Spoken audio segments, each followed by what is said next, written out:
We are live for MidLife Live number 11. I am thankful to all of you for coming out on this holiday week. I've got three of my best buddies backstage ready to come on. But first, in case you missed it, this is a pretty fun introduction. Let's check it out. Oh boy, it's another MidLife Live. It is the week of Thanksgiving, and I am thankful for these three turkeys. And tonight, we will have a blast. What's up there, liver lips? I am excited. And obviously, Jeff Wilson is a poster boy for the hobby. It's not fair, but it makes sense. I'm playing hurt, but I'm here. Who knew that Ohtani was MidLife Nation? It's extra special to me. So you better watch out, PSA and Duke Wilson, Arenas Club, and all you other stupid idiots out there. If you're gambling, you're selling to 13-year-olds. Let me remind everyone of the ground rules. I know Ed's thinking it's fake, but I don't think it is. Because basically, they're a cluster ass down there. Yeah, he should have kept his mouth shut. And between that and the clap that we kept getting, I ain't getting no bump. you think Edmonds just picked one. And even his apology was crap. I don't get to talk about shill bidding. And he's better than me, and he had to put me in my place. I am always on Team Tony. Always. Thank you. If you're gonna flex on Tony, you better fucking be right. What are the chances that some jackass comes out, caught shill bidding, and it just happens to be also a guy that pissed Tony off? Little PP issues. Why do we need that fourth party auction house so we can insulate P-Ryan so he can jam prices up people's ass by shilling? No, I mean, I think shill bidding, obviously it's illegal. It's also stupid. Joe, you and I, we know it. We all know it. The whole sports card hobby knows it. That he is a scumbag, obviously.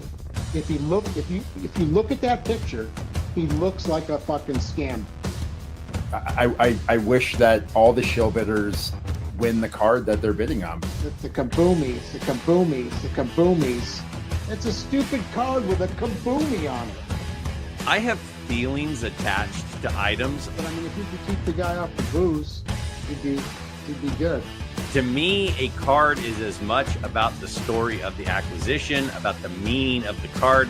It's like if you get a special gift from a special friend, that card to me is better than a card that might look nicer. It's like one idiot after the other. With How this could with you you not guys. love Beaver Feet and Clark Kent up there? If somebody gets me a sweater that I hate, I will hang it in the closet for 15 years before I rip the Band-Aid and throw it away. Well, if it looks like a duck and walks like a duck, maybe it's a duck. I know you all think I'm crazy for collecting pirate cards. I get it.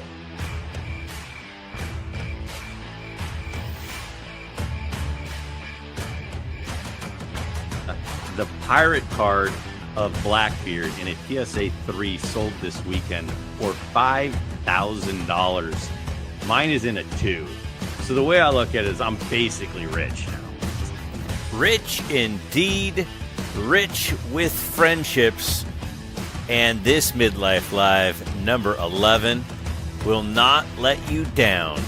This will be a fun one. Okay, we have a lot in store.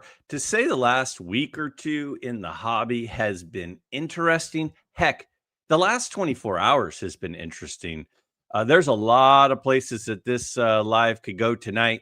Let's start by bringing on my boy. How you doing, Darren? Greg, what's going on? I mean, we just talked the other day. We had our off topic. We had a great time chatting. We've got... And for those of you keeping score at home, we are 48 hours away from Darren's birthday. 48 hours, guys. So mark your calendars. Make sure you are ready. 2 shopping days left, if you include today, I guess. So That's true. All right, now we've got Tony fresh from a victory down in Knoxville. No, where was it, buddy? Where It was at the swamp, man. We went in the swamp and stole the gator's soul. It was awesome. You just smacked the crap out of them down there. I'm sure Jeff is okay with it, though, right? Jeff's probably got no problems with the. He was trying to shill up the score. I mean, he was just watching on TV. I don't know. And last but certainly not least, the one and only Mr. Mike Petty. Hey, what do you say there, liver lips? What do you know, beaver feet? Clark Kent, just happy to be here. Let's go. I mean, you guys, we've got so many people. We're already buzzing out in the chat. We have 88 strong, and we are just 5 minutes in. We got Bob Boozle. We've got Boozy. Yeah, we got Jayhawker. We got Mookie. There's just so many great folks that have already joined us. You got Peak Petty tonight is what Dan is expecting from you. Where do we start? I mean, is there anybody with some of the most recent news that they have any thoughts they want to get off their chest just to get us going, or should we just get right into it? What do you think? I know nothing. Nothing. Here's the problem, jerky. Half these sites are busted.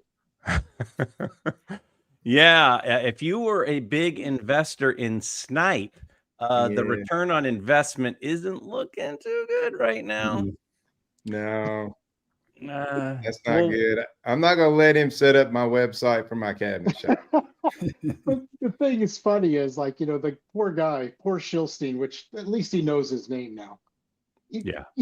He sets this site up, and like, would you expect anything less? Like, why would he was at least watched by eBay somewhat, even though it's just a shill cesspool there. Then he sets his own site up. I mean, I'd like to think the best of him, but I like to think a lot of things. Now, I just think that it's silly. eBay has the infrastructure and the platform, and you're like, well, I don't want to pay that, so I'm going to build my own. What it would cost to build something that works even a tenth as well as eBay would cost him a hell of a lot more than what he's paying in eBay fees, and he takes on all of the risk. Yeah, how much money did he spend on that app? Now he's just gonna. Now he's got to spend all that money on lawyers. He should hire the one lawyer with the Honus Wagner to defend him. That guy needs some more. He needs to buy some more cards. Yeah. Now, Tony, there are a lot of people that are already chiming in about your new background. I mean, we've got some beautiful cabinets and some just gorgeous pieces back there. Tell us what's going on. So it's my new card room, but I have not got my cards in it yet. So I just throw this up in the back to show it off. But yeah, these are my bookcases. Got some lighting inside, kind of highlights them up really good. So yeah, I'm proud of it. I will have a card room episode on my channel at some point once I get everything set up, but it just ain't done yet. And I don't want to show it until it's done. So Tony, who made those cabinets? They're really nice. Some really good cabinet dude here in Middle Tennessee. Nice. Yeah, I think he's the best cabinet dude from Middle Tennessee. Is that real wood or veneer? I think he is. That's that cheap veneer shit. I don't like that stuff with all that glue lamb. All right, let's get right into it. We've got some fun stuff to cover. Now, remember, we got the lineup that we've had here for a little bit. Again, we'll mix in some other guys from time to time, but for right now, we're sticking with this. And there were a lot of questions, and this whole night tonight is going to revolve primarily around the questions that were submitted from everyone out there in MidLife Nation. Last week's Monday question was, what do you want to talk about? And so that's going to be our focus. Now, first, one of the questions that was brought up was about non-sport cards. And so we'll start there. So I asked each of you to share with everybody your favorite non-sport card. And we will start with Mike Petty and his favorite non-sport card. That I know that this is going to be a surprise for a lot of people, but he went with the Tom Petty rookie card. That's hilarious. Yeah. I mean, what can you say? I will say this about Tom Petty. His last concert before his unexpected death was actually in Sacramento. And a couple of you're saying no. You're saying that's not true. It was at the Hollywood Bowl 1 week before. Really? Yep. Yeah. He played 2 nights at the Hollywood Bowl there. Okay. So, but yeah, I mean, that's all I really can remember from the night, but yeah. Again, the chat, we got people going like crazy. We're going to hey, get this card is going to go up, up, up in value when that Grand Theft Auto, whatever number it is, comes out. I don't know if you guys know, but that song that is the theme song for that video game is by that man right there, bottom of your screen, Tom Miss J. Petty. Yep.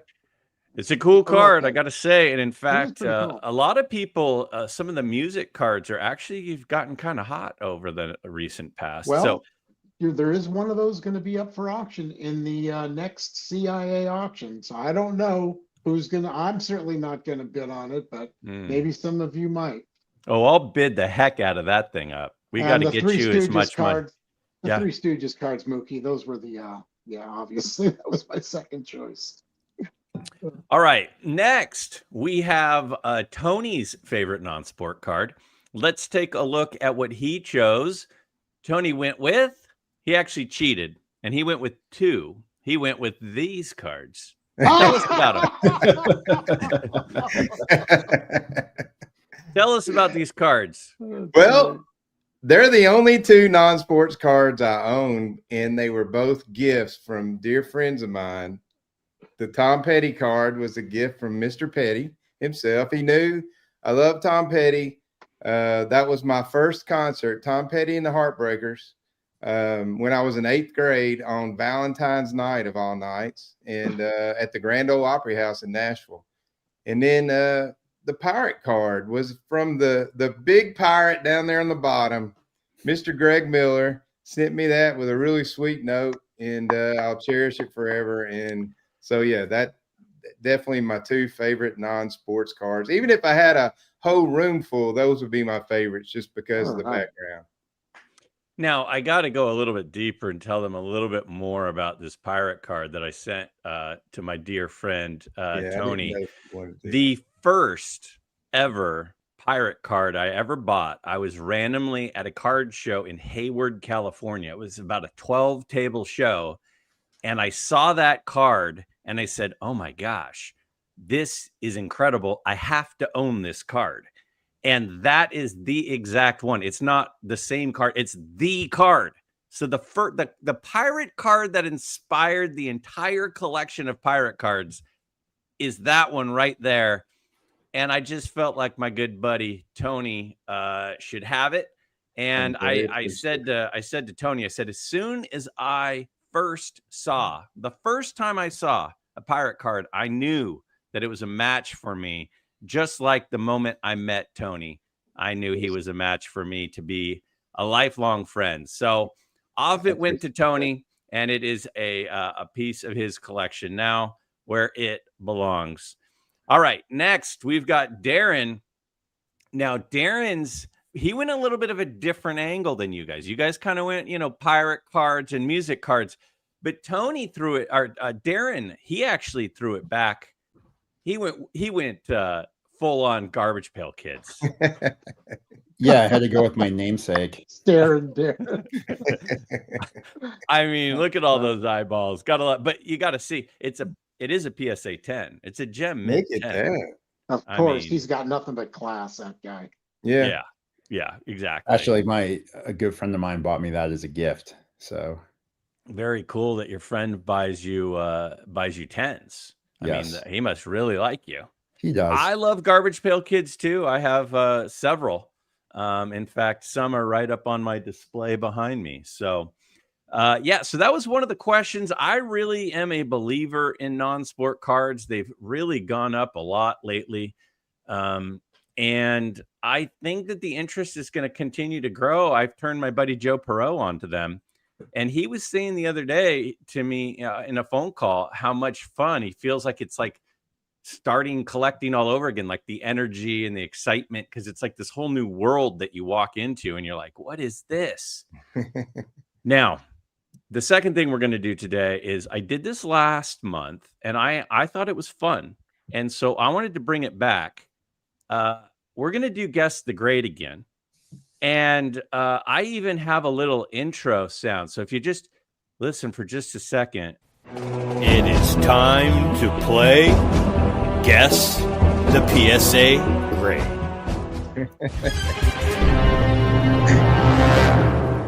All right. So I'm going to show you a card, and I want the panel and I want the chat to predict what grade they think the card got from PSA. All right. So first, I zoomed in a little bit here.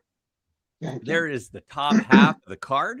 Okay. It's got a nice, clean surface, no major imperfections or anything. The corners are quite honest, I would say. Boy, howdy. Yeah. And then there's the bottom of it. Somebody took a drill bit to the side of it here, maybe, and a little bit of surface damage on the sidewalk. Yeah, it may have been stuck to the bottom of somebody's shoe at some point. Let's go ahead and take a look. That's the whole thing there. I didn't show the front. I'm sorry, the back. So if you were excited about seeing the back of the card, you won't get to see that. And there it is in its PSA holder. So let's go top down. So first, let's go Mr. Petty. What grade do you think PSA assigned this beautiful card? I mean, it cannot be anything more than a 1. It can't even. I don't see how it gets a 1.5, to be honest with you, especially today. Today, who knows what it would get? It'd probably get a miscut. Okay, so we have a 1 for Petty. Darren, your choice. If that was graded a while ago, I would say that might have got a 2. Okay, so we have a 1 from Petty, a 2 from Darren, and now we have Tony. What do you think? Well, it kind of looks like a newer slab to me, so I'm saying authentic. Oh, interesting. So he went the traditional route. I will tell you this, it's not a newer slab. Oh, man. So with that, it's just in really good condition. Or if there are scratches, they kind of blend in with the card, maybe. So that's a buy the slab card. Is it such a clean slab? Here we go. Ready? Drum roll. Drum roll is, it got a 2. It got a 2. So Darren, I mean, 2 months in a row, Darren is just absolutely killing it. That's Well, why we you're hired New Colorado. York PSA. Yeah. Bob Boozle says we should have phoned a friend or Nat. Phone Darren. Yeah, I'm guessing that maybe it was Nat's I don't know, son-in-law that submitted that card. I don't know. Okay, let's go ahead and keep it on moving. Next, the economy. The economy has been a topic that hasn't been talked about too much, but our good friend and hobby president, John Mangini, he did a video about this, and he did a really good job, and the video got a lot of attention. And so I want to take a second. It's about a 2-minute clip I want to share from Mangini's video, and then we're going to look at how the economy is potentially affecting your guys' collection. So here we go. Now, there are some warning signs in the economy. And I've always said the number one thing that will hurt the card market is the economy, in addition to all the shenanigans that goes on. So let's take a look at that. You have unemployment starting to creep up. And man, UPS and Verizon just announced tens of thousands of layoffs. Earlier, Amazon and Facebook did the same thing, and other companies have as well. Meanwhile, Verizon is reportedly getting ready for its biggest layoffs ever. Several reports say the company will cut around 15,000 jobs starting next week. And that would be 15% of its entire workforce. A tough time right now for the job market. Hello, and thank you for joining us. I'm Anna Laurel. Major companies are slashing jobs and impacting tens of thousands of workers across the country. We're talking big names like Amazon and Target. Some companies point to rising operational costs from new tariffs. Others are restructuring their corporate teams or redirecting money to artificial intelligence. We don't even have data now. The government was shut down. The data was all messed up before it was shut down. It wasn't accurate. Now, in the stock market, it's flying high. Mostly because of AI stocks. data centers, those kinds of things. But if you look at a lot of the underlying stocks, your absolute staples, companies that have been around for decades and are good dividend payers and are supposed to be safe, there are so many of them at or near 10-year lows. And nobody's talking about this. I've noticed this on my own, just looking at charts. You take Clorox, one of the great American companies. They own a boatload of different products. Pay like $1.25 dividend. Absolutely murdered at a 10-year low. So I think he points out some good things, and Mangini is very much a stock market guy. He pays close attention to it. He's constantly using his profits from stock market investments to buy more cards, as he's told me many times, and bought some great cards with some of those. And I think it's interesting. It's something to think about as all this hobby news is going on. The question I have is, are there things that maybe we're not paying attention to that we should be? And I think Mangini's video did a good job of pointing to some of that. So one of my questions to all of you was, are you worried about the economy affecting the hobby in 2026? And here's how you all responded. Darren says no, Tony says no, and Petty says yes. So let's start with the outlier. Mr. Petty, explain your thoughts. I just think that people are wise to the industry. People are going to be a little tighter with their belts next year. And I haven't, to me personally, like, I don't care. For me, it wouldn't affect me one way or another. I've been pretty lucky and insulated by the economy, no matter what. And I've never really cared when the clock ticks over. I don't look at it that way. I just look at it, it's going to be another great year. And however it ends up, as far as the hobby goes, though, it's just hard to believe that it's this sustainable, as white hot as it's been. You're starting to see a few cracks here and there. And like for me, I'm a guy with nicknames, as you guys well know. I like to just fool around. I'm giving myself a new nickname for 2026. You know what that is? It's alligator arms. I got short arms and long pockets, baby. I can't get them in my pocket to get I forgot my wallet. So my money's in the other wallet. Let me go get it. So what you're suggesting is that you might do some less buying next year. It's going to be tighter than a sphincter muscle by buying next year. Well, hopefully that's tight. Well, mine is. I don't like I don't like men's asses, so mine's tight.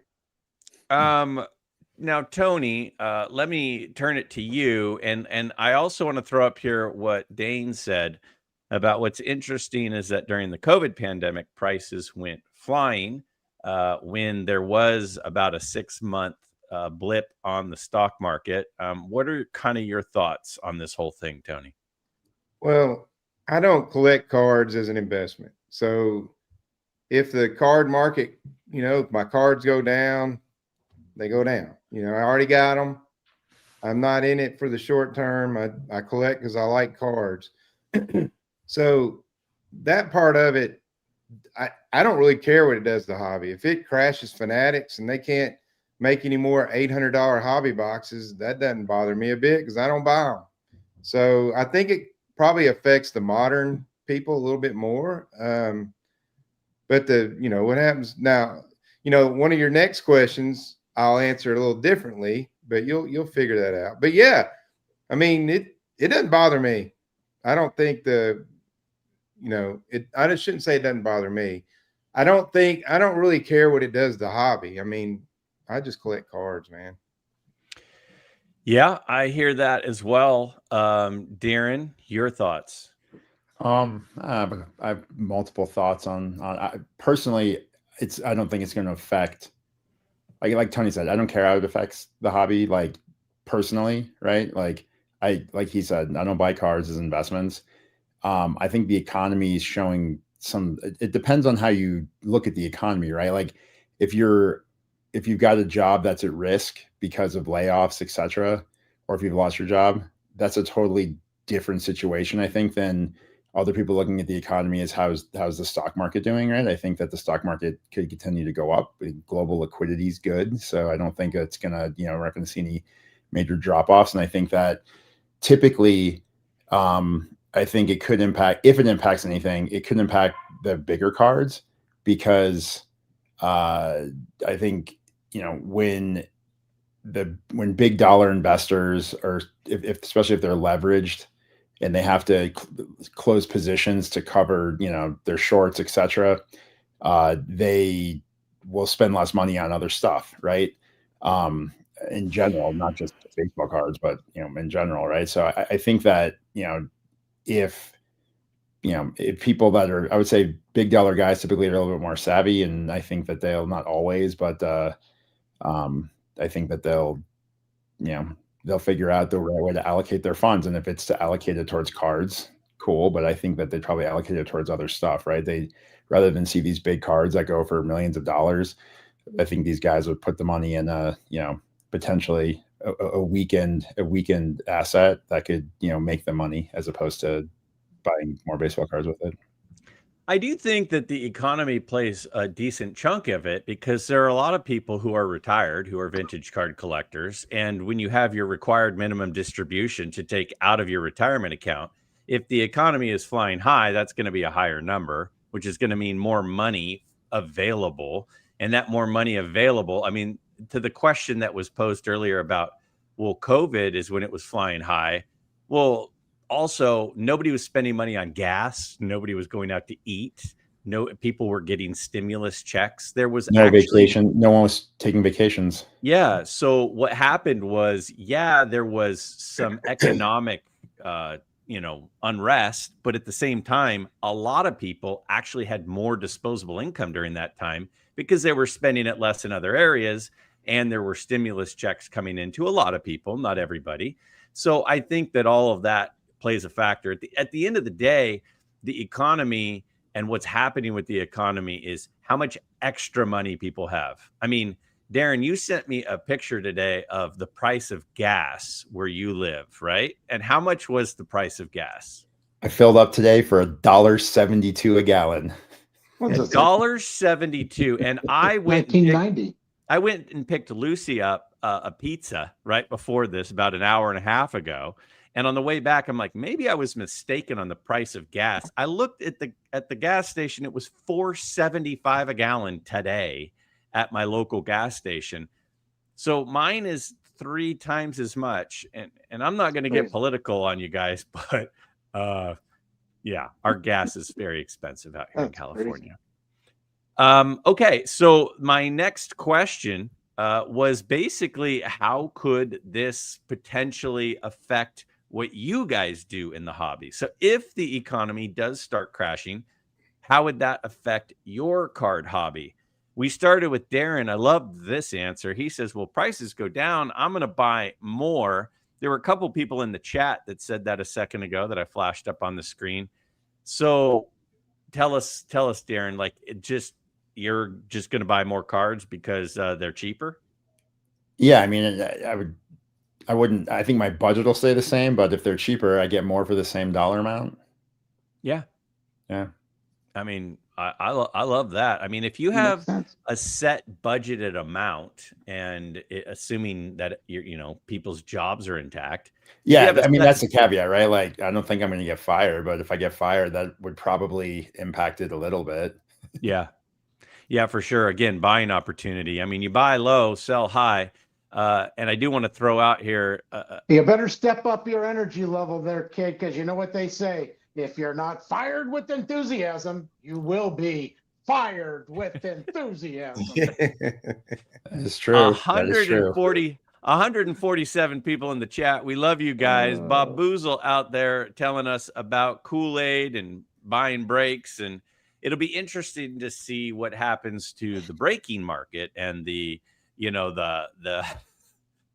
digital repacks and things. If the market collapses, that might be a bit of a different story than it would be for other segments of the hobby. Definitely, I don't think everything is created equal in that regard. All right, let's take a look at how our next person responded. And that was Petty. And he said, not at all. So you're not going to make any adjustments if the economy crashes, if the economy doesn't, you're still going to have alligator arms either way. Yeah, I mean, no matter how it goes, and if it does crash to hell, I'll laugh my motherfucking ass off. Yeah, well, there you go. I mean, and then I might be able to acquire the last few cards that I'm looking for, if that happens. But yeah, it really won't affect me at all. Yeah, and I think that again, age has something to do with that. Job has something to do with that. Financial obligations has something to do with that. And everybody's going to be different. It will be interesting. I do think that we would see, like, the Pokemon market might be different than the vintage pre-war market, right? I heard it's getting a little soft right now. The Pokemon market is? The Pokemon, that's what they say. I don't know. Okay, well, I'll keep a close eye on that. What the hell do I know? Yeah, I don't know.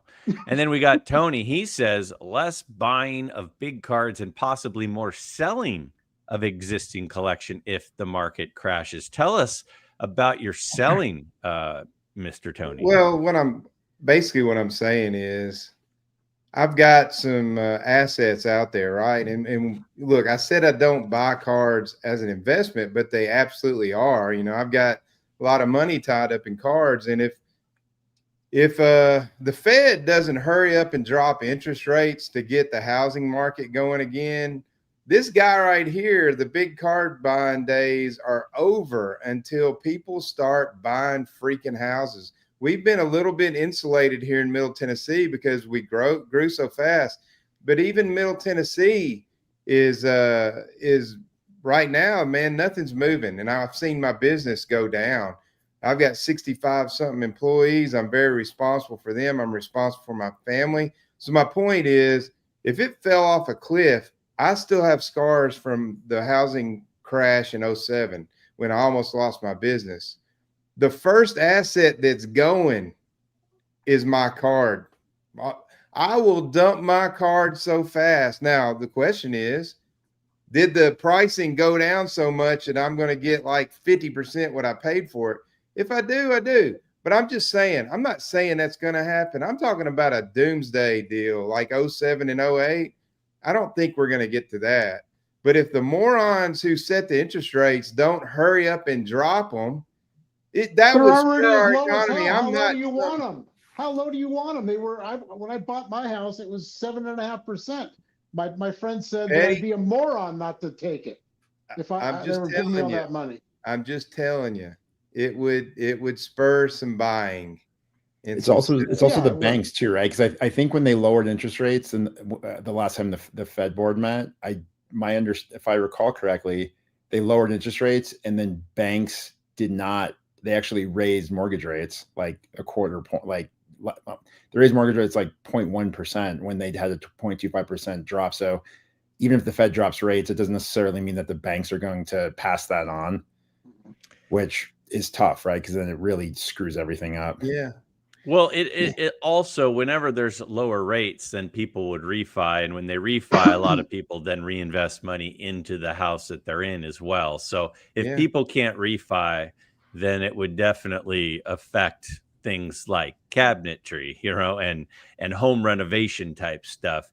It's going to be interesting, and we could get super political about this, but I'm gonna immediately shepherd hook us out of this area and take us into a different area before we start polarizing what the fuck things. Do we know about interest rates? All right, here we go. A recent hobby news. There has been so much hobby news, and we're going to kind of talk a little bit about it. But the thing I'm trying to focus on is not all of the news as much as I am how is it going to affect our next step. So that was my last week, was really focused on educating ourselves. So now what are we going to do? That's kind of my goal. That's where I'm trying to steer the ship.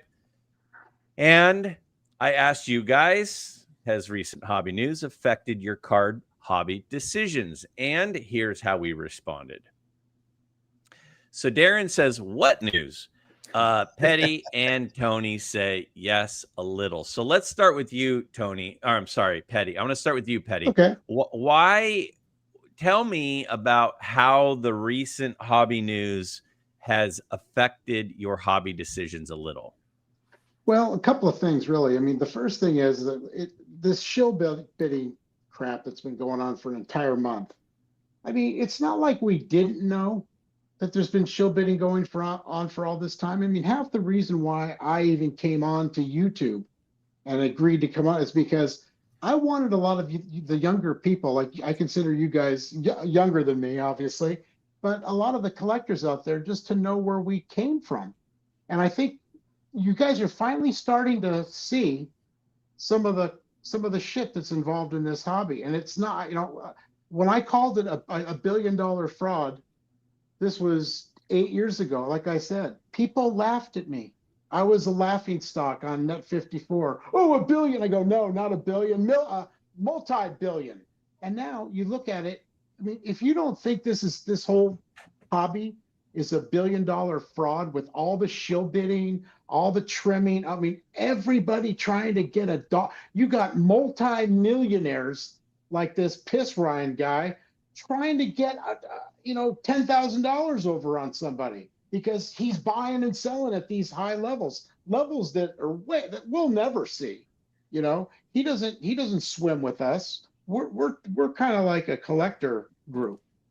He's in a different stratosphere. And then you have, his friend. What got me about that whole Beckett thing wasn't the fact that I think Jim Beckett is a shill bidder. I never thought that. Maybe he, did a little something here and there. The guy's been in the industry for 50 years.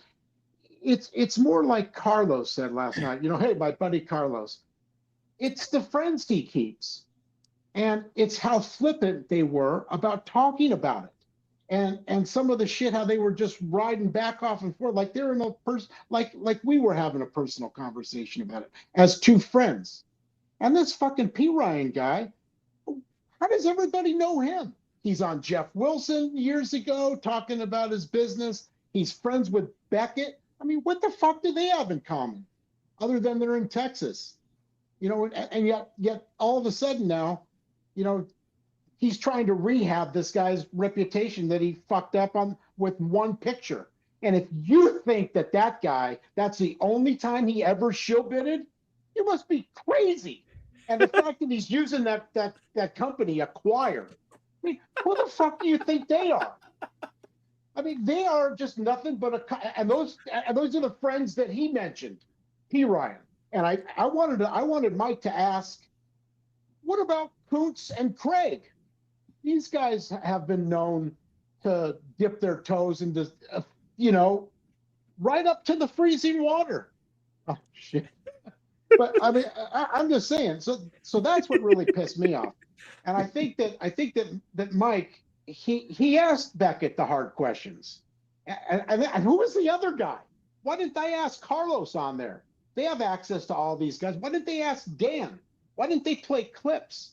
Mike asked him the hard questions about his own shill bidding, but that wasn't the point.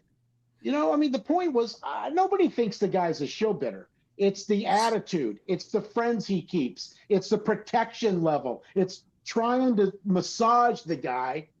Hey, it's okay that you bid That's on a your new own clip. cards. It's okay that you bid on your own cards, my friend. But anyway, so it really pissed me off. Mike should have had clips ready.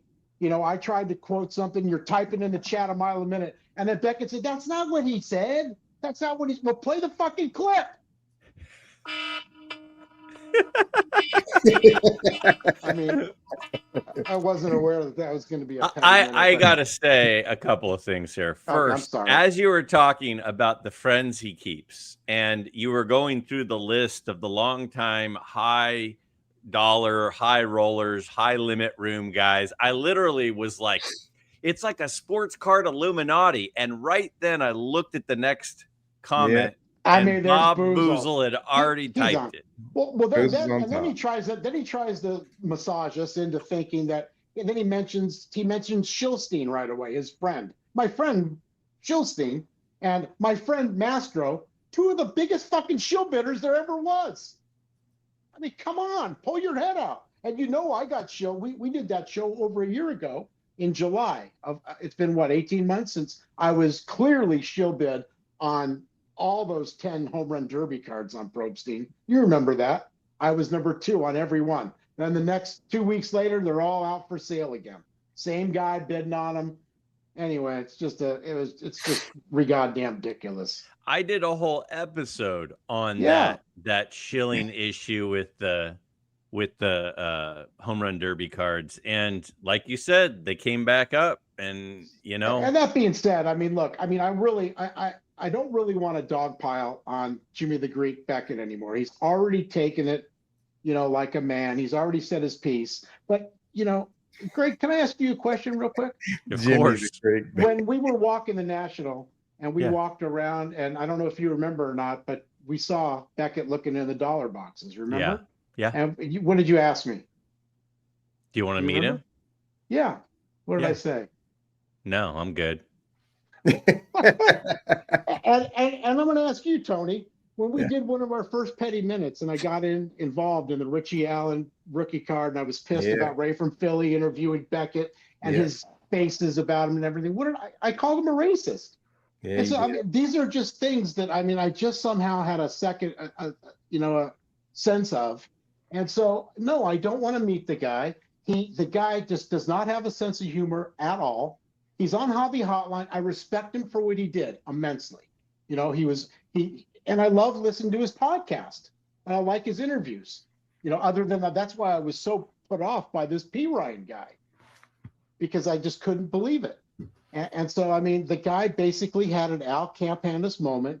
I'll probably have mine someday when I get to be 80 and I have dementia.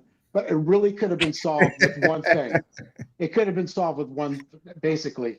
I'm sorry if you took it that way. I shouldn't have done that with P. Ryan. I thought that maybe, I don't know. And then he's the one that asked P. Ryan on.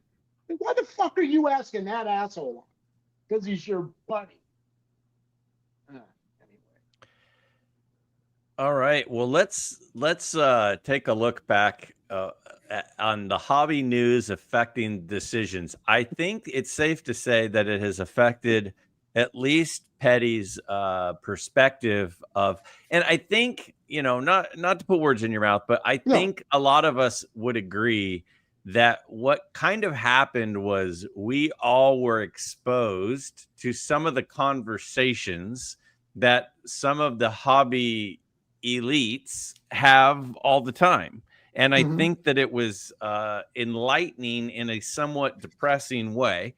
And that said, Tony, what's your reaction to what Petty just said? And what is your reasoning, if you have anything to add on, to how recent hobby news has affected your card buying decisions? Well, those are two different things. What Petty was talking about was just all around feelings about things that have gone down, and I agree with everything he said. He's very eloquent with how he describes things. So he took the words right out of my mouth. He just forgot to say bless his heart. If he'd have said bless his heart, then we would have been good. But anyways, maybe the reason I'm going to guess a little better than I did. It really made me dive into the auction houses and their rules. I fired off an email to Heritage and kind of questioned their ethics and their manhood and other things, and actually got a really good email back. And they clarified some things in their rules that were misunderstood. And because it's confusing. When you try to read the small print, it is really difficult to understand what it is. So yeah, that was something that affected me enough to fire off an email. So now I'm a little bit more educated in what I'm doing. And, you need to be educated. Petty tries to educate people all the time. I mean, one of his favorite things is buy what you don't like. And I mean, nobody's ever said it better. No. Because the stuff you like, you don't know what you're doing. You buy stuff, it's just like that other people like. Oh, I like it. Yeah. Like right now, I wouldn't be buying Griffey cards. No. If you didn't see our buddy's video on that, he mentioned it earlier, but It was High great. Pop did a great video today on Griffey. And in fact, I sold a Griffey card out of my little bargain bin at my stupid little local card show about a month ago. And I was like, well, dang, I wish I had sent it in for grading. Like it could have been $1,000 card. Yeah. Okay. So Darren, you've patiently been listening to the other guys. Again, quick reminder, you said what news? Obviously, you know the news. Take us through your thoughts on where you're at right now. Okay, so from a shill bidding perspective, I've mentioned this a couple of times. I don't care. I think that if your goal is to buy a very rare card and it's in an auction, and you set a cap price and you bid on it and it hits that cap price, and then somebody shill bids up and then you stop bidding, then they have to buy their own card, right? Okay, if you set the price, like as long as you, it's an emotional thing, right? Like as long as you could control, if you're like, I want this card, I'm not going to spend over 20,000 on it hypothetically, and it gets to 19.5, and then you go to, and then somebody shill bids you. If you're able to say, well, it's not for me now, then you're good. I think that shill bidding gets you when you start to get too emotional and too excited when you're bidding. And I try. I mean, it's happened to me before too, but I try not to do that anymore. So for me, like it doesn't really affect me. And the other thing too, but let me counter with this. I want to interrupt you because I want to counter with this because I think a lot of people have this response of this comment right here. If comps are reflecting shilled bids, then it does affect you. Like if you set your limit, I understand for that one isolated auction, it gets shilled up past what you want. But if now that sets a new precedent for what that card has sold for, it's going to affect the future prices and the future bidding of a card. So it may not affect you if there was just one time, one auction, one card got shilled up. But it's like Jeremy Lee has been saying for 2 weeks. There's a little bit of shill in every card's value at this point. Because there's shill bidding going on, it's affecting the comps, it's affecting the market. So from that perspective, Darren, doesn't it kind of affect you and affect all of us? I mean, I guess to an extent. I guess I think the question was, how does it affect me? I don't let it bother me. So it doesn't. That's a great attitude. And that's, I mean, honestly, like it didn't affect me a lot. Yeah. Like it affects me a little. Right. So like this is a given. Yeah. So like if I were to say I'm looking at a specific card and it got shill bid in the last 2 auctions, so now the new comp is too high, I can't buy. Then I'm just like, okay, well, I can't get that card. It's too expensive, and I'll shift to something else. Right. I have enough cards on my list to, my regenerating list luckily will backfill the ones I can't afford anymore. So that doesn't really phase me too much. And then how it like the whole hobby elite thing and how that kind of plays into it, I literally could care less about the hobby elite. Like I really don't care what people that have their voices out there. That's great, but like I could care less what they do, what they buy, why they do it. It doesn't affect me at all. I really don't care. I mean, I really don't care what other people do, especially people that try to flex and try to do things to like negatively impact or hurt other people, or especially people that, when a rich guy tries to do something that financially hurts somebody that's, not rich, I think that they're a douchebag or an asshole or whatever you want to say. And I think that, again, back to, my clip you had of me, when rich guys do that to purposely impact somebody that's not wealthy, that's just trying to enjoy it, it's because they have severe small pee-pee issues. Small pee-pee issues, which are actually little pee-pee issues. Little pee-pee issues. I mean, yeah, I hear that too. I mean, and a lot of people are agreeing with you, Darren. They're saying you got the right attitude. You just got to look the other way. Don't let it affect you. The part that I worry about is how I feel at times that it's impossible to not be affected if there's a uniform amount of shill bidding going on and it's just running rampant. I don't know how it could not affect everybody. And if there's shill bidding and a lot of those comps become not real amounts and not real, they're all just fake, then it affects, it affects everything. And I want to not care. I want to stick my head in the sand. The reason I'm in cards is because I want to stick my head in the sand about all these issues in life. We love the cards, and I've bought cards knowing I was shilled and laughed about it. I don't. In fact, even with Probstein, I went back in the second time knowing I was shilled the first time and went in and put in MAGA bids, whatever the hell they're called, to win and I won a couple of those cards. So yeah, I mean, it's the cards sometimes seem to trump everything. The thing I did notice about the last Heritage auction is that I put a couple of sleeper bids in. Well, obviously placer bids early, but then like an hour before the auction, I put a couple of bids in thinking, maybe I'll just hit this one more time and see. Because it was the one card, like this card right here, was way below what I thought it was going to go for. And it was a really nice card, this M116. And not another bid. But while I did that, I also put a bid in at the same time for this one. And this is a really rare card.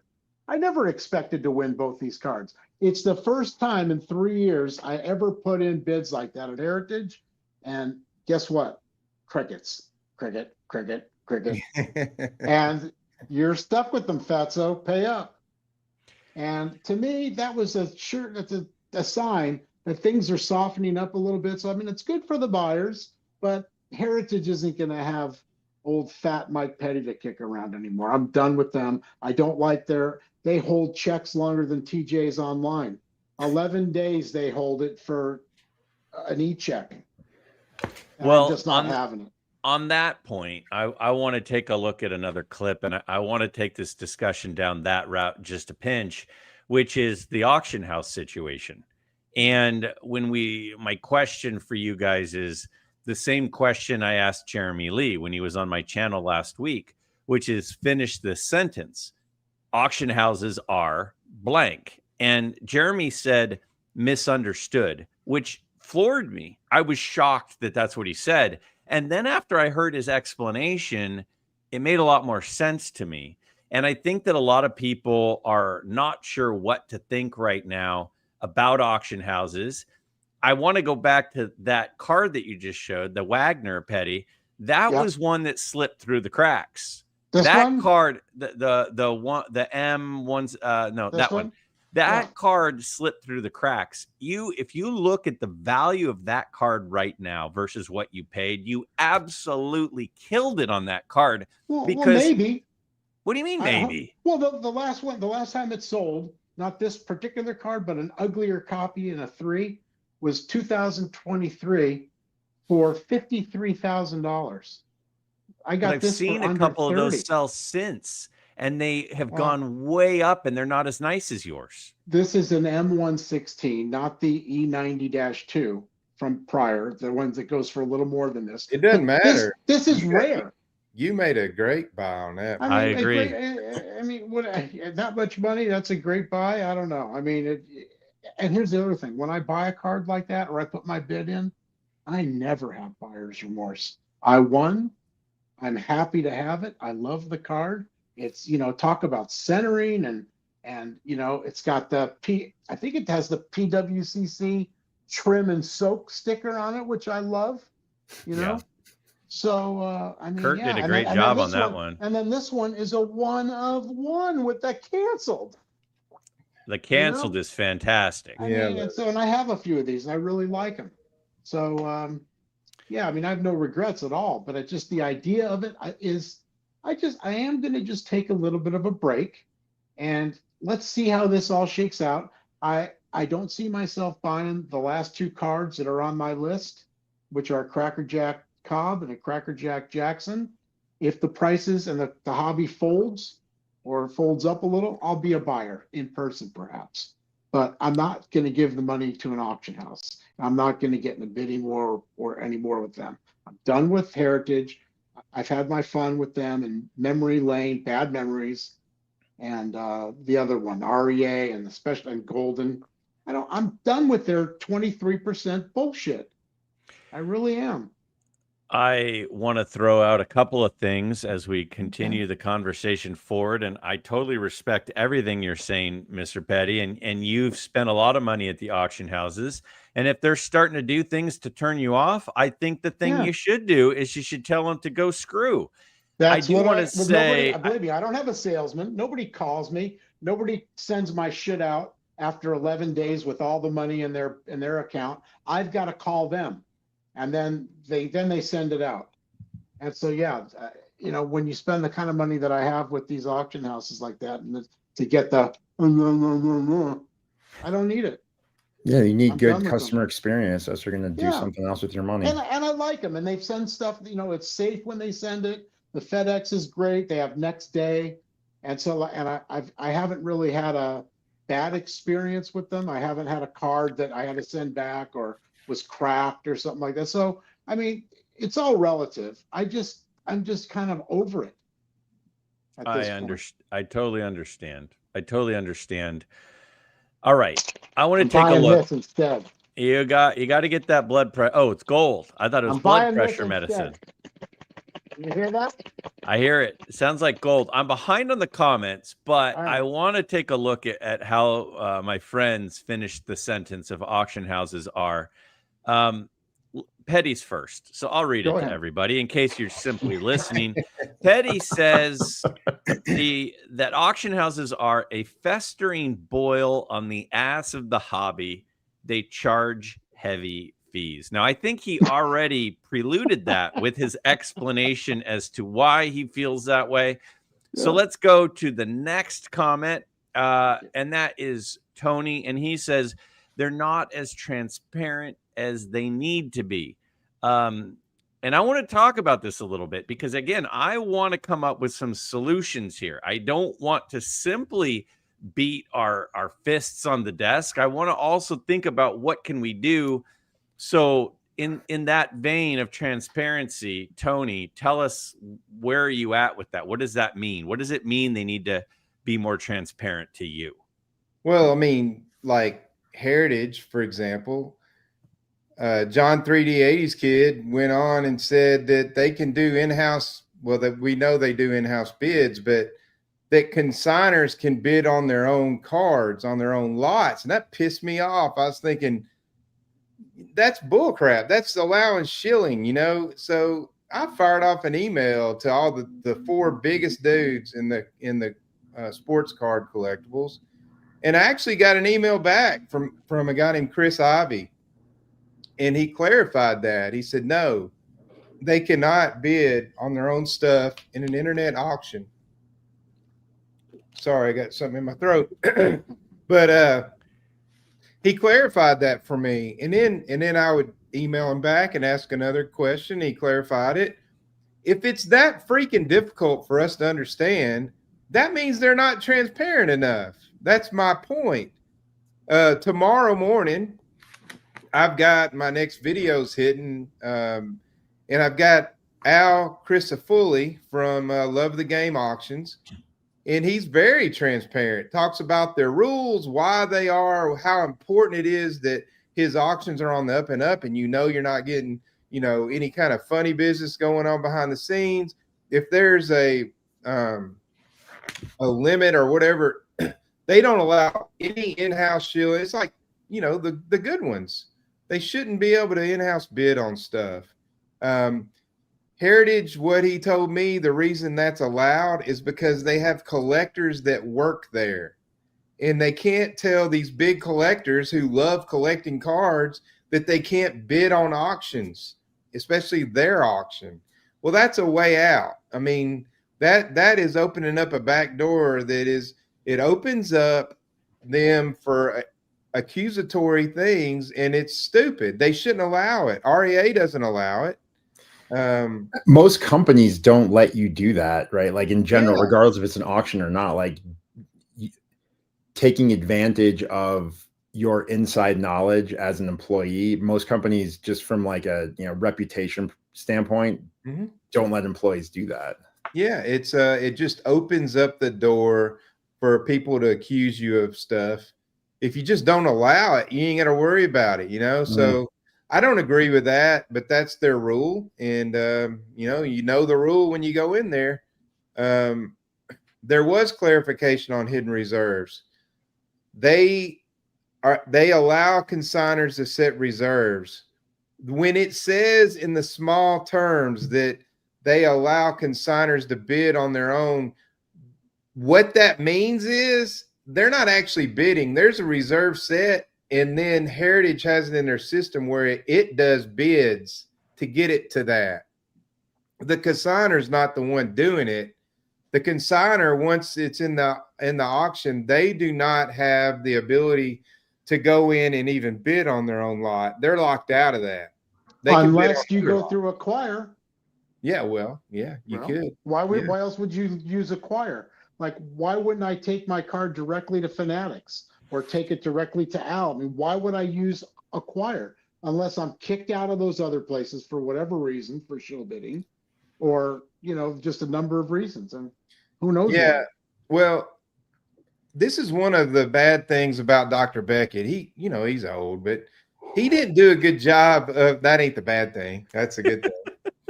But he didn't do a good job of explaining what he was saying. When he was talking about from the beginning of auctions, consigners were actually allowed to bid on their stuff and this and that. He's talking about in-person paddle auctions. That ain't what happens anymore. Now auctions are compared to eBay. And so auction houses need to know, in my opinion, they need to get on board, but they don't have to. Al makes a really good point in my video.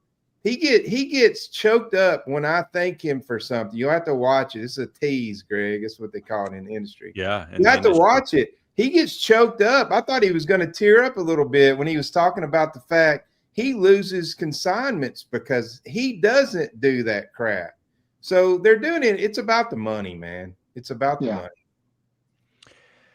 money. Darren had some thoughts on this topic as well, which I want to share next. I appreciate completely what you're saying, Tony. You made some great points. Petty made some great points. The chat is chiming in. I love that the chat is in real time, bringing things up that you guys are able to address, like a couple of those comments there. Let's take a look at what Darren had to say and hear from him. And then I want to talk about maybe some possible solutions or next steps. So Darren says that that auction houses are for rich guys who buy very rare stuff. That's a point. Yeah, Darren. So let me clarify that. And I'm sure what I'm about to say is going to piss people off, and I don't mean for it to piss people off. I'm trying to be kind of like woosah, relaxed, like Petty. I take the blood pressure meds every day, but I try to stay calm. So where I was going with that is this. I look at auctions differently, I guess. Like I know people that bid on not sports stuff, but they buy other things at auctions, right? Like I was actually talking to a buddy of mine the other day who's got money, like he's got some money. And I was talking to him about this, and he said, when he thinks of auctions, he thinks of it the same way, right? You think of an auction as, I want to buy a 1962 Ferrari 250 GTO, got to buy it at an auction, right? I want to buy a Monet painting, you got to buy it at an auction. I want to buy a bottle of wine from Thomas Jefferson's wine cellar, you got to buy it at an auction, right? So it's these big dollar things, right? So that's kind of the way I think about it too, right? Like if there's something that's incredibly rare and very, very expensive that you're not going to find anywhere else, then an auction is a great place to buy it. And the point he made to me, which I thought was interesting, was a lot of people look at it slightly different, and they say, okay, a lot of people that buy stuff at auctions don't view auctions like that, where it's like, hey, auctions are there for people to find things that are super rare. Other people look at auctions as things like, hey, like, a foreclosure auction. I go to the auction to get a good deal. And he said that very rarely are auctions there to get a good deal, right? And I totally agree with him. So like for me, if there was a card I'm looking at, right, like if I'm like, hey, I really want to get a 65 tops, Willie Mays and a 5, I'm just going to wait till I see one on eBay or at a card show. Like, why would I go on an auction and pay, a premium, a 23% premium to buy that card, right? So from my perspective, I'd only buy something in an auction if it's really rare, right? So like, it's not often that I would use one. So that's why I made the comment of, it's for rich guys to buy rare stuff. Like if you're using an auction just to buy things, hoping you get a deal, that's not what auctions, other than a foreclosure auction, which is designed for that. Auctions aren't designed to get you a deal, right? Auctions are designed to get as close as possible. Let's take shill bidding out of the picture. Auctions are designed to get you as close as possible to like the true street value of something, because that's truly what somebody's willing to pay. Because you got the person who's willing to pay the most saying, this is the maximum I'll pay for it, right? So I don't view auctions as somewhere to go to get a deal. And if you're not going to get a deal, why buy cards at an auction that you could buy somewhere else that the price? And then you're like, hey, it's on eBay for $1,500, whatever the card is, right? And I don't think it's worth $1,500. I'm not going to buy it, right? If it's on eBay for $1,500, and say, you know what? That value is not, regardless of comps, that value is something I'm willing to pay for that card. I'll buy it on eBay. I'm not going to go on an auction and be like, okay, opening bid's 1,000. Maybe I'll bid once and nobody will outbid me. And it's like, crap. Suddenly you get emotional about it because you get excited. You want to win. And now you're at $3,500 and you're like, holy shit, I can't back out of this now. I'm stuck. I hope I get shill bid so I can stop bidding, right? Well, like Orlando said too earlier, the auction houses, that's where you're going to find your more rare or the cards that you're just not going to see every day.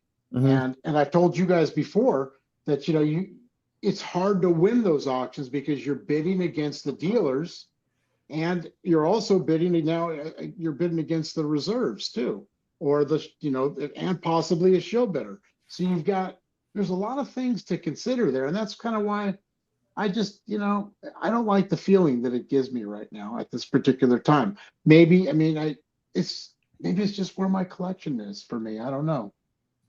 Now, let me do kind of a follow-up back to you, Darren. You said that, there's the price and then you have to pay the buyer premium. I have bought a few things from a couple of different auction houses. Tony and Petty, I know, have done more buying from auction houses than me. So let me ask this to Tony first. Do you feel like the added premium is kind of built into the price, or do you feel like it goes for full comp and then there's the premium on top of that? Because go ahead. So people complaining about the premium that are buyers crack me up, dude.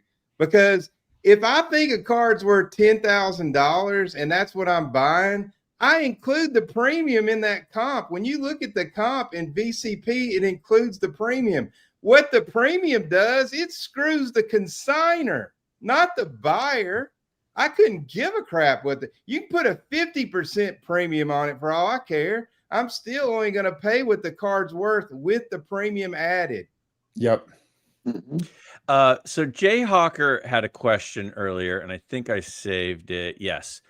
And I want to talk about this with a quick clip in here as well. So wait a minute. John Locklear, whoever this guy is, he's making fun of me. Premiums ain't shit to someone with money, y'all. He's talking about me.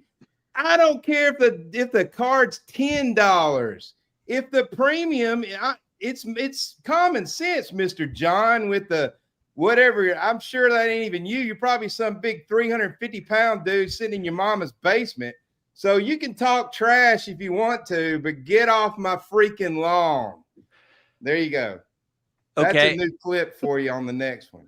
I can't wait. I can't wait. So circling back to what Jay Hawker asked about, how do I know who I can trust? What are the auction houses that I can actually trust? So I want to play a brief clip with myself and Hoj from our conversation. And he throws out an idea about how to start fixing this. So prepare yourself for about a 3-minute clip, but I think it's a really important thing because, again, I want to start looking at solutions. I want to start looking at what we can do to improve the situation. So if you need to use the restroom and you've already heard this, Now is your 3-minute time. But let's hear from Hoj in this proposal. So on the topic of the marketplaces and sort of evaluating each one, like you guys kind of were discussing this idea. I think Teapot was discussing this idea too about that market movers might put an exclamation mark next to certain auction houses to sort of raise caution or create, hey, like just take notice here that that there's a policy that you should know about. I think it's a good start. But here's where I was going, Greg, and here's my idea, and maybe you could nitpick it or shoot it down, or maybe you like it. My idea is that I think it needs to be more robust. I think that we need to gather a few folks who have some level, preferably more, of experience in the law, in consumer protection, and in the sports card hobby. So the more people we could get with some mix of that skill set, the better. And they could create essentially a ratings agency. And the way that this would work is they would do comprehensive reviews, and they would update them from time to time of the different policies and terms and conditions of all the different marketplaces. And then they would create an objective criteria that would grade them. So for example, if there's an auction house out there that very specifically says employee and executive bidding is completely outlawed. Nobody who works for this company in any way, shape, or form can bid on the items. We don't do reserves. We don't allow consigners to bid on their own items. And we strongly discourage any form of manipulation or any purpose of bidding other than strictly to buy the card to own it in an arm's length fashion. So like those would be some of the criteria. I'm just kind of going off the cuff here. But we come up with all the criteria, and if an auction house satisfies all of them in their terms and conditions, they get the highest grade. They get an A+. And maybe there's another auction house that meets a lot of them, but in their terms and conditions, we discover that that auction house does allow reserves, and that they don't disclose the reserve until 3 days before, and that the house can bid on behalf of the consignor up to that reserve. So in that case, okay, maybe that one's a B+. And then there's an explanation assigned to each one that says, here's why this got a B+. It met this, this, and this, but it didn't meet this. Now, that's a big project. It's a bigger project than it even sounds like what I'm describing, because inevitably auction houses are going to respond to this, and that's going to be a good thing. Marketplaces and auction houses are going to respond to this. They're going to say, man, we should probably update our terms here, or we should really figure out where we stand on this and figure out, how we want to engage with the public and with collectors and with consumers. And inevitably, they're going to update their policies. And so when they do update them, the ratings agency needs to be on top of that. They need the auction house. It should be incumbent on them to notify, but also they need to be proactively updating things and keeping things up to date. So it's going to be a chore. It's going to be a real task for somebody to take that on. But I think if we're going to do this, that's one suggestion I have, is that we really do it properly and we do it fairly, and we take into consideration all the different factors that are applicable here, and then they could issue a ratings. And then if that gets created and it's sustainably created and it's going to be updated and it's going to be taken care of over time and build relationships with the marketplaces and stuff, I'm confident that the team at Card Ladder will look at that, and we would import that rating and we would assign it to each of the marketplaces. So that when you're looking in Card Ladder sales history, you would see, so here's so-and-so marketplace, here's its rating. So that's ambitious, I know, and maybe it's asking too much, but I was thinking for like an hour or two after listening to you and Joe talk about it, and that's kind of where I landed on it.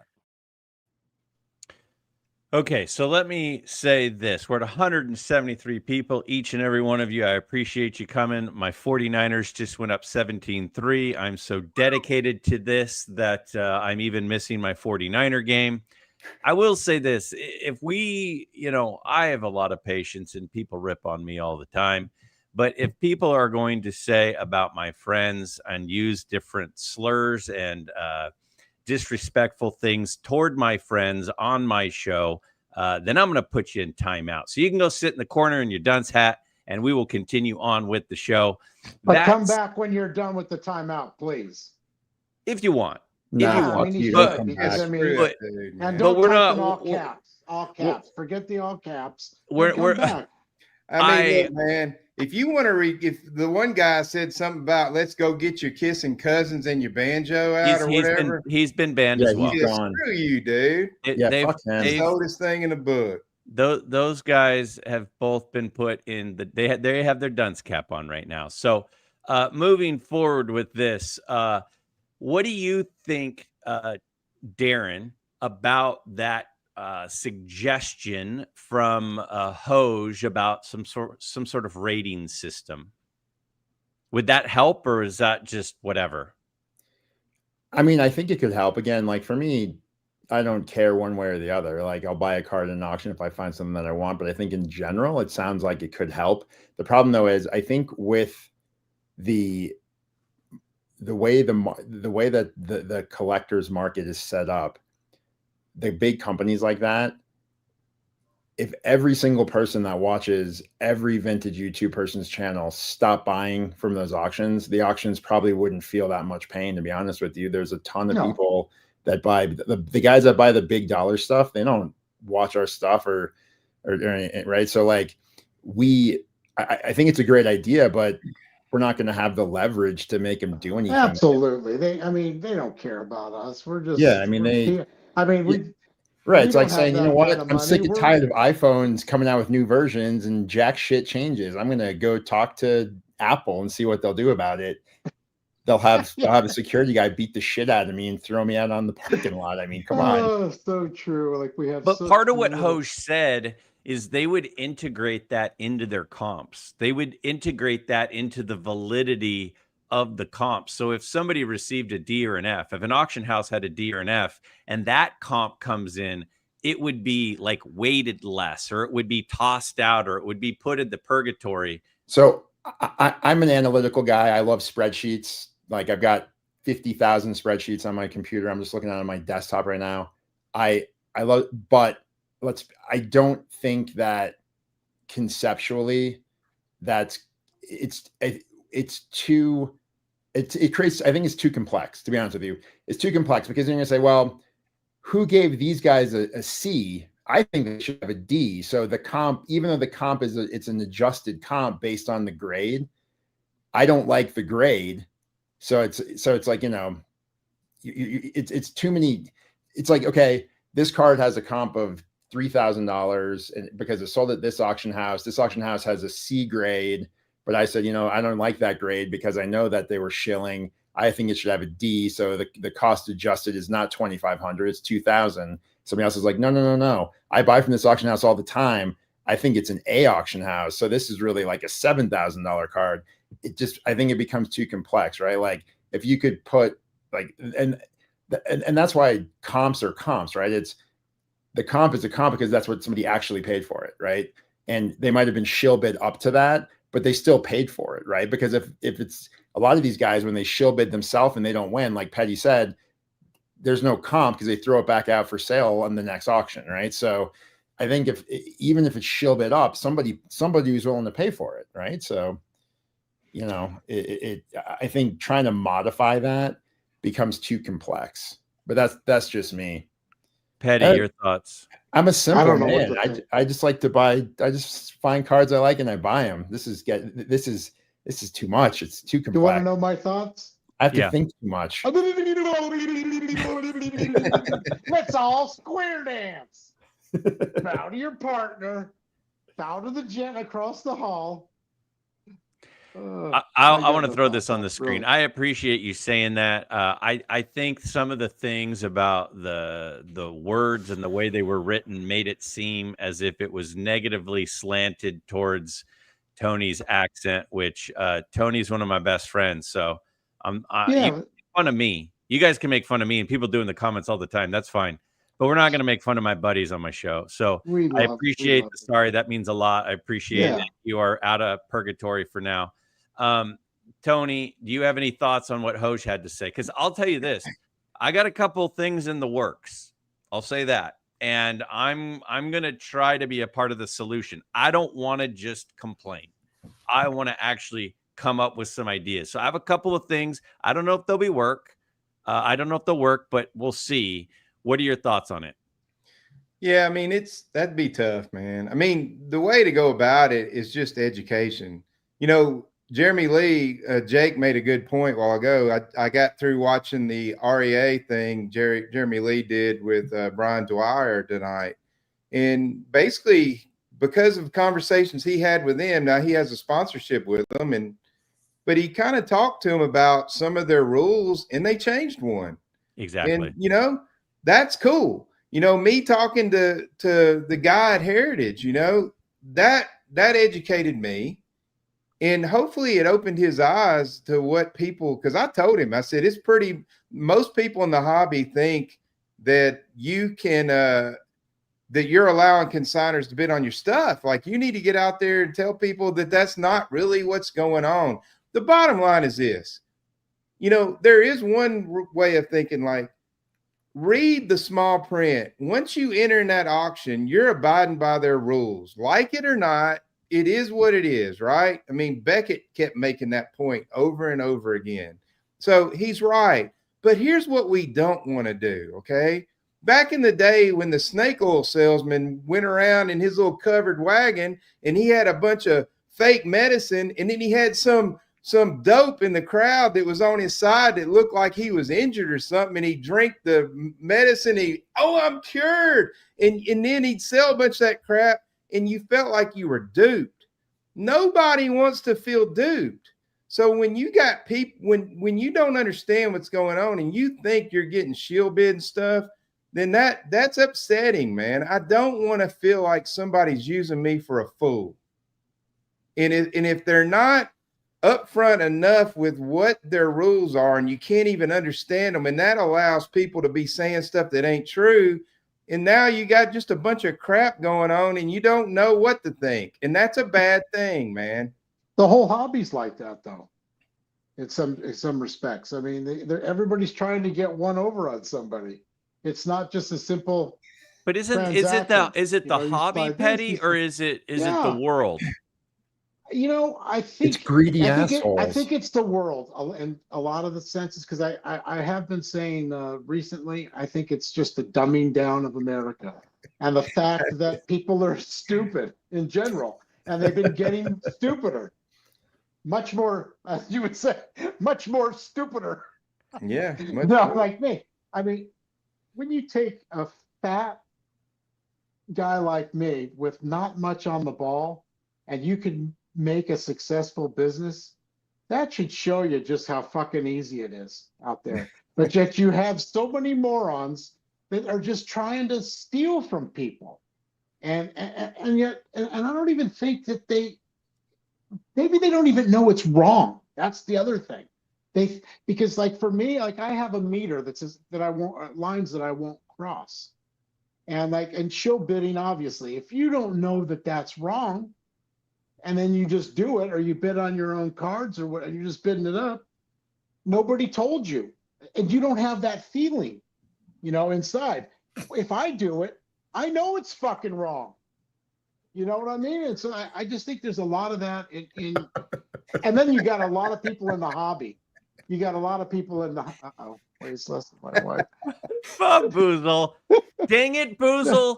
I demand, Boozle, that you come on my show. Email me, please. I need to know who you are. He's the only one that just won't come on anywhere, won't call, won't do nothing. Oh my God. I mean, that's the thing, that they're attracted a lot to the hobby, I think. Because there's no repercussions. I think snake oil salesmen are attracted to anything where it's a cash transaction. So any type of cash transaction, you get a lot of drifters coming and going, because it's hard to track things when it's cash. Mm-hmm. And the hobby is one of those playgrounds. Well, you could track the money when you send it to an auction house. I mean, that's tracked. You pay taxes on it now. Or the other thing is people like to skirt the taxes. They'll send it to a vault, or they'll let some other send it to Oregon, or do whatever they have to do. And I'm just not willing to do that. Yeah. The amount of effort that people put into skirting rules, I mean, I don't know. I mean, again, it's hard to, it's easy to complain. I get at times I get tired of complaining, but at the same time, what do you think? You're a teacher, right? What do you think? What do you see in your school? Are the kids getting smarter or dumber? Oh boy. Well, Depends on what school he's at. first of all, if you are one of my employers or people at the school district, go ahead and just turn the channel for a minute. But what do I think? I think that what has been happening. Oh boy, how do I articulate this without getting myself in trouble? I think that we are in a society where we don't like it when the outcomes are not positive. And so what happens is we try to change things to results where everyone can have a positive outcome. It goes back to the whole everyone gets a trophy. If you don't earn a trophy, you shouldn't get a trophy. And if you don't earn a passing grade, I don't think you should get a passing grade. But what happens is the people who don't get a trophy or don't get a passing grade, there tends to be reasons that I don't always agree with for that. And so we kind of just changed the bar to give lots of participation trophies. So we lower the bar for your students. Do you lower the bar? Do I? No. Does this? How about your district? Do they lower the bar? I mean, don't. The last I checked, there's tons of knotheads out here in California. Yeah. Honestly, it doesn't help them because they get out of school, and once you start working, you don't get that. That's right. That's not a thing at work. You're not like, you suck at your job, but we're gonna give you a raise because we want you to feel bad. So like by coddling them and having the school makes you give them something that they don't deserve, you're not helping them. You're preparing them for failure once they graduate. Well, that's what I'm saying. We've been doing this now for 40 years and it's not working. You have an entire group not 40, less than that. I didn't get. Well, maybe that. I got the grades I earned. I didn't get. They never bumped me up because I was, sad or whatever. My feelings were hurt, so you can only imagine some of the things I did to my teachers. Some of the. Yeah, I'm going to change the subject unless Tony is desperately in need of a new cabinet maker. Okay,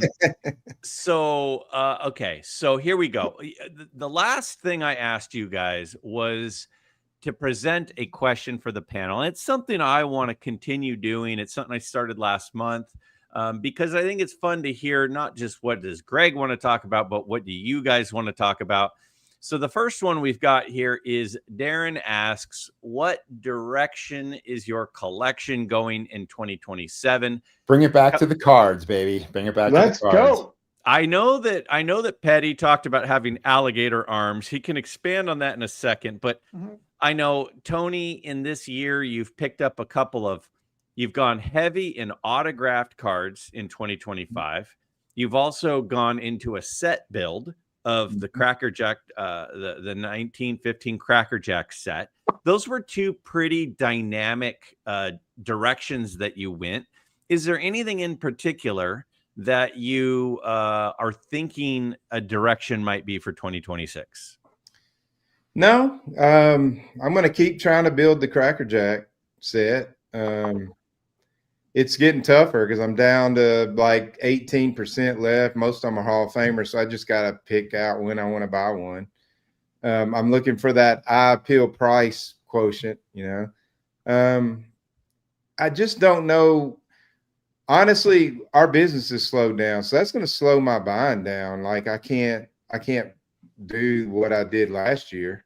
So I don't know. Like there's some pretty awesome cards right now out there that in some of these auctions. And if this were this time last year, in order to get them machines back on. In order to get them, I've got to sell a bunch of cards. So I'm not ruling out getting some of those, but I'm gonna have to offload some cards to pay. I know somebody who might be interested in that Joe Jackson that you have. That one's not getting offloaded. All right. I just was saying. I got two I'll offload to you, but not the one you're all right. We'll talk about it. Okay, Petty, how about yourself? By the way, if you're keeping score at home, it is 20-9 49ers with 9.5 minutes left. Petty, any directions that you are planning or considering?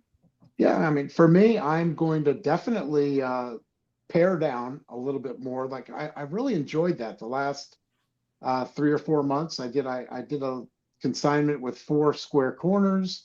I had a successful auction with CIA, and I really just enjoyed the heck out of that experience. And I had been on that site almost every time since they started. And I don't know why I never followed through on a lot of the sales, but after I did and started to get a taste for their bidding, and some of their cards have really they've gotten some really nice stuff in there.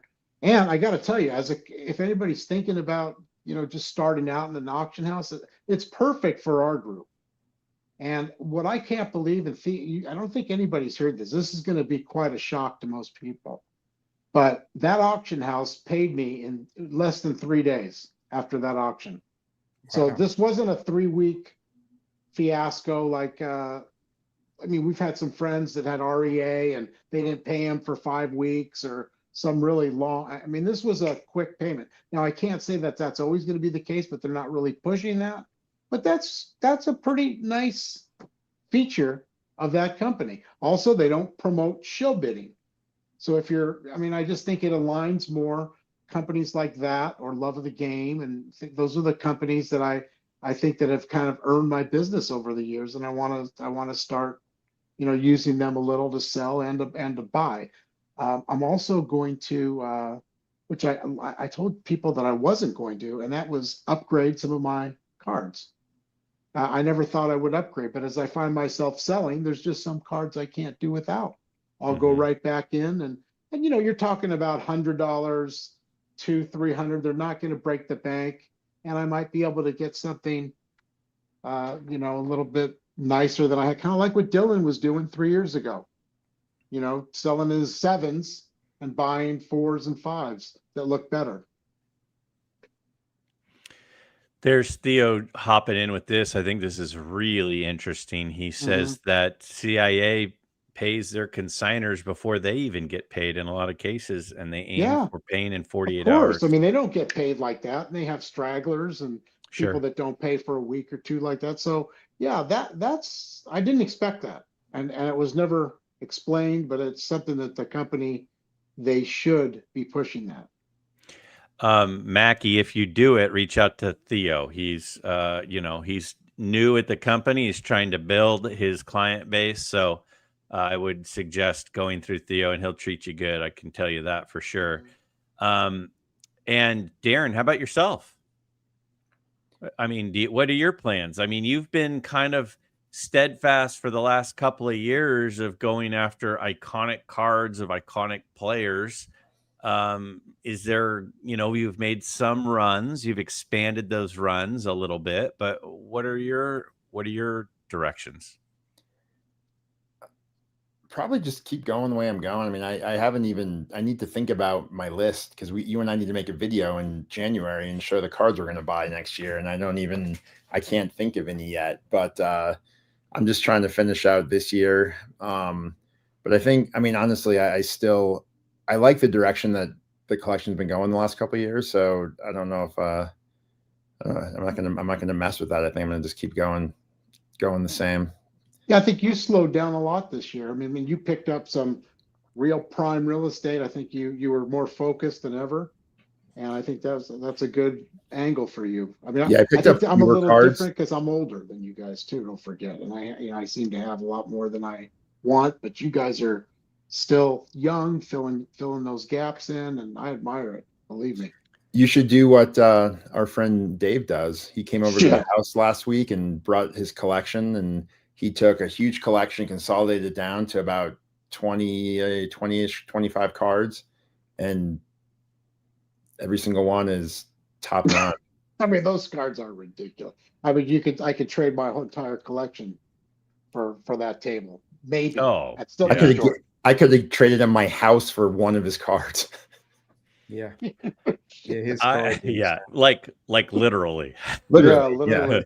Yeah. But it's one of the things I've done personally is I've started kind of selling some stuff. Like I was building some runs, and I said, I like some of the cards in this run, but I like chasing The chase is fun for me. And so building something is fun, but then kind of dismantling it to kind of chase something else. At the end of the day, I'm drawn towards the cards that I think are beautiful. And the cards that I think are beautiful are the cards that I'm always going to be most chasing. All right, that was Darren's question. Let's go over to Petty's, which I think there's some overlap, but if there's not, we'll fill in a couple of blanks here. Petty says, will you be more active as a buyer next year than this year? Will you be the same or selling more than you did this year? We kind of covered that in the explanations that you guys gave a second ago. A lot of it sounds like will depend on what's happening with the with the economy as a whole, what's happening, what kind of our jobs, how much money are our jobs producing for us. I definitely understand that perspective. So did anybody want to add anything before we go to Tony's, which I love Tony's question? I'm not going to sell anything. There you go. That's the way I was for many years. I didn't sell anything till this year. I'm not thinking I'm going to be, like I said, until housing picks up a little bit, I'm kind of ramping it down a little bit. Sure. Good. This is a fun question. It's a question that I asked our buddy Jeremy Lee, who just joined us in the chat a moment ago. What was his favorite hobby memory of the year? Jeremy had a big year, and he shared that in that conversation. Some of the projects that he's working on, one of them is still kind of secret under wraps. But let's start with you, Darren. What was your favorite hobby moment? Now, I know you and I talked about this a little bit in our episode. Yeah, we talked about topic, but yeah, kind of similar. I would say from like we'll go. So I gave like a general Darren answer. I'll answer this more of like it from a community perspective, like a YouTube community perspective. I would say that my favorite hobby moment of the year was having dinner with you guys and Mookie the first night of Strongsville. Yeah, that was pretty fun. That was pretty fun. Each of those dinner, I mean, as much fun as the shows are and walking the floor together and seeing pickups and stuff, wrapping it up at the end of the night. I mean, we had a couple of meals at Shoeless Joe's. We had, we had some breakfast together. That was pretty awesome. And hanging out in the hotel rooms, like with Sammy and meeting Jeremy and meeting guys that you didn't before. But for me, it was Strongsville too, because it is intimate. You have more time for everybody. I think that the National was just so many people and so far out there, you couldn't, even if you wanted to, you just didn't have all that time. Would you say, Darren, the hangouts at the National versus the hangouts at Strongsville, pro and con those for us? Personally, I mean, I like the National hangouts personally because it's got you guys are all there, plus Dean and my dad are there, so that's pretty awesome. Hangouts in Strongsville is great, like Patty said. It's like a more intimate, smaller groups, more chill. I think it's definitely more relaxed. Strongville's definitely has much easier access to bathrooms than the National does. So that's always good about Strongsville. But no, I think in general, I mean, I think they're both. It's hard. If you were to ask me last year, I would have said Strongsville for sure. But I think it's tough because there's pros and cons of both. But I will say this as a side to my answer. My favorite thing that's happened this year in general was hearing that Orlando is healthy. Yes. That was huge. That's a big deal. At the end of the day, these are just cards, but the health of people we love is definitely and more might important. I add too, that was, that Wednesday prayer group, I'm not particularly religious, but I tried to make every single one of those, and I got up early to try to, get out there in front of the camera and I just wanted to be involved in that and say a prayer there, and it was just very uplifting. And I've never done anything like that before. My wife first at the beginning gave me shit about it, and she just kind of like said, "What are you doing? You're in your cult." I go, "No, this is a prayer group." Explained it to her and all that, and so to me, it was a joy to be part of that. Yeah. And to explain to people who aren't aware of that, I don't get into some of my personal beliefs all that often, but I hosted on Wednesday mornings for a few months while our buddy Orlando was going through chemotherapy, a prayer group for his support and his healing. And there was quite a few people who were involved, and some came once, some came weekly. And we did that through the duration of his chemotherapy treatments. So that's what he is referring to in that. Tony, what's your highlight of the year? Well, in a general sense, it was Strongsville. I mean, it was amazing just in a general sense. But I'm going to go with that first dinner that night when Mookie was there, and then I'll piggyback on what you just said, Petty. The prayer group for Orlando, it just kind of shows that our community ain't just about cards, like, and it's just not all about the money and the money, the money, the money, the money, the money. Yeah, that's right, man. I mean, the cards are the thing that kind of got us together because we have that in common, but and we're all over the country, and it was really uplifting, to pray for Orlando. He's such a good dude. So they don't come much better, that's for sure. Yeah. And Petty, was there anything you wanted to share in particular about 2025 and top memory? It was just what we, the Strongsville. Yeah. Mostly, like I said. It's tough because, Petty and I live as far from all you guys as almost you possibly could live. And, I make 2 trips out there a year, and for right now, I'm fully committed to going out to Strongsville. I'm committed to going out to the National year after year. My dad loves going to the National. So as long as my dad keeps wanting to go, I'll definitely go to the National. I can't imagine missing Strongsville as long as it continues to be in a space where we can have what we have there. If they outgrow that at some point, that would be, I would have to see what the new setting looks like. It's a little harder to get a hotel there this year. Yeah. At least at the Bed Bugs Plus, but there's lots of other places down the street, I hear. Yeah. People are staying, but there's just something intimate about walking up and down the stairs with no elevator and, going into the room with everybody there, and then just walk into that show, being able to circle that arena there, see all the top dealers, have your friends real close, and then just be able to ditch out, come back, and do it again that same day.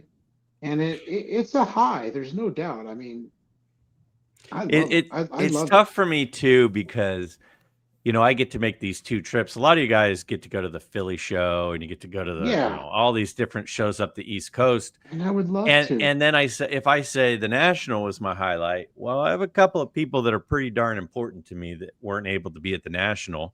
And if I say Strongsville, there's some people that are really important to me that didn't go to Strongsville. Yeah. So it's for me personally, each of those had highlights, within them, and to have to pick one would be really difficult, because that would mean I would be picking a highlight where somebody that I really care about. Well, I almost had a highlight there at the National. If I wasn't so close, I'd have crapped my pants several times.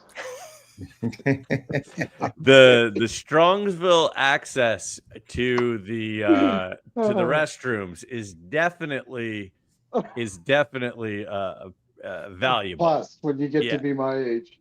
And they opened that new gas station this year. Nice bathrooms in the gas station. But I told you, Patty, they are. You did. They are. If they clean them, they'd be really nice. Well, the shit you feed me over there, those pancakes stacked a mile high, potatoes, all the fixings over there. I mean, those guys. The breakfast place is good. Oh, I can't wait to go back.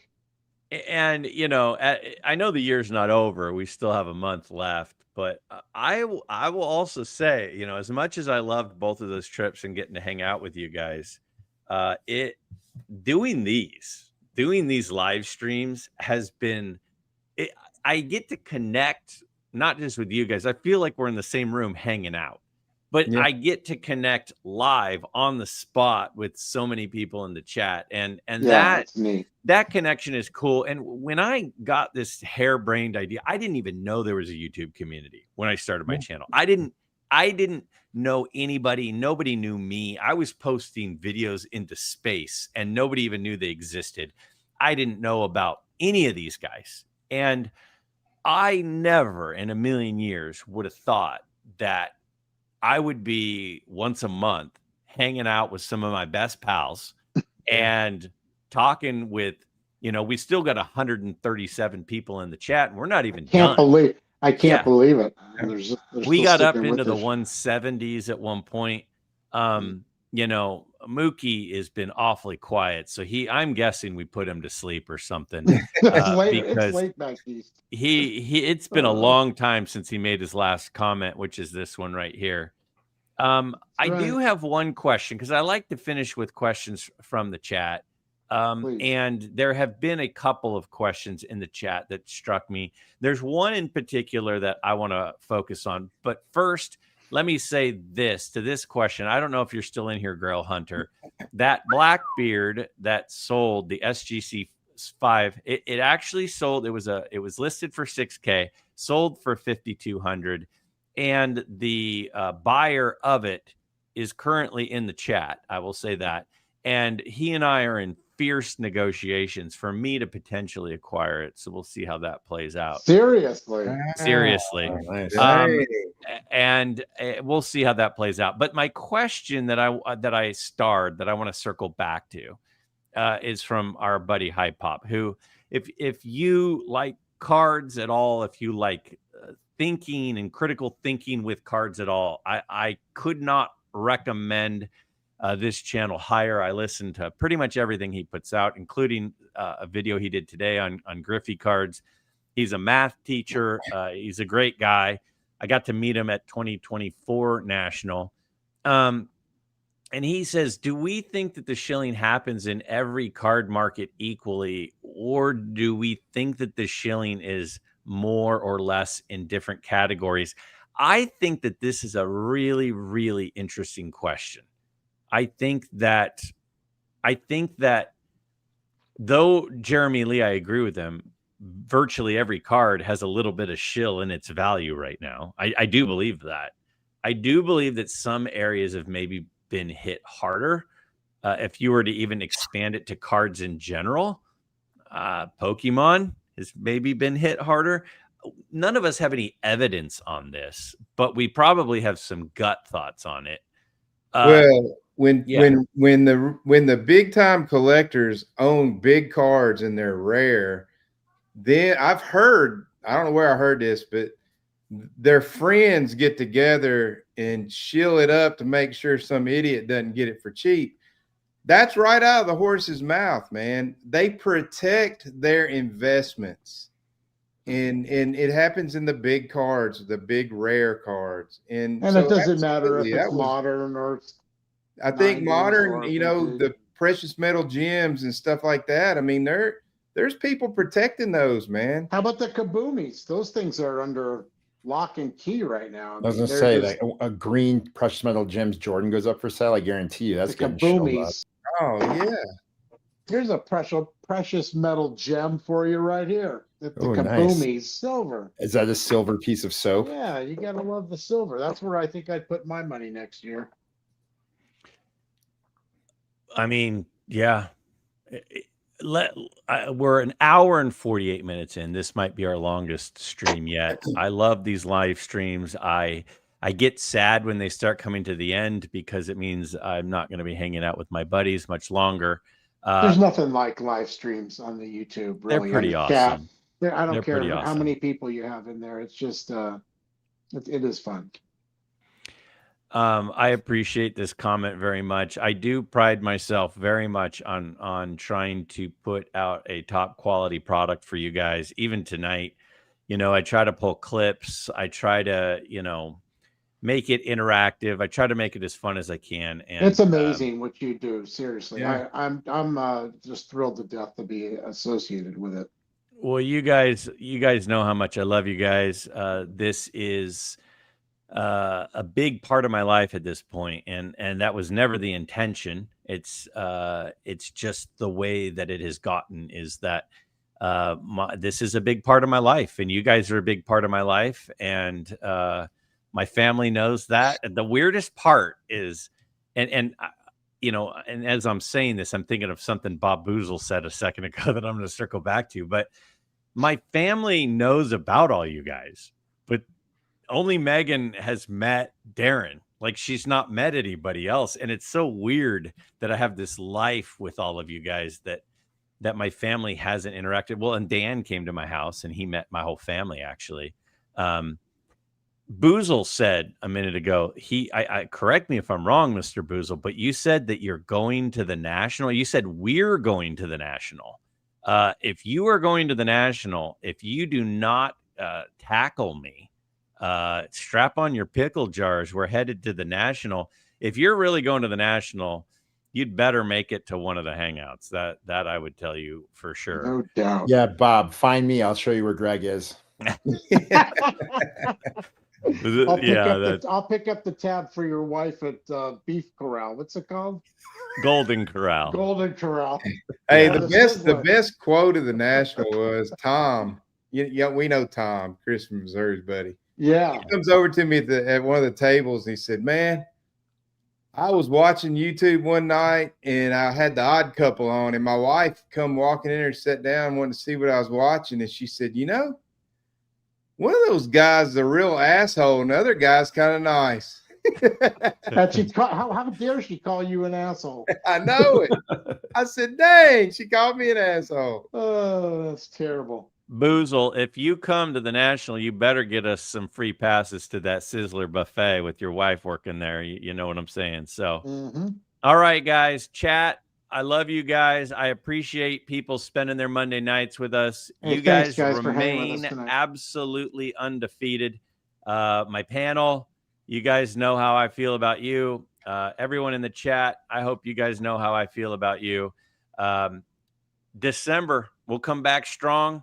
We will continue to do our best to have a fun hangout together. And I look forward to the next one. Love you guys. Love you, chat. Peace, love.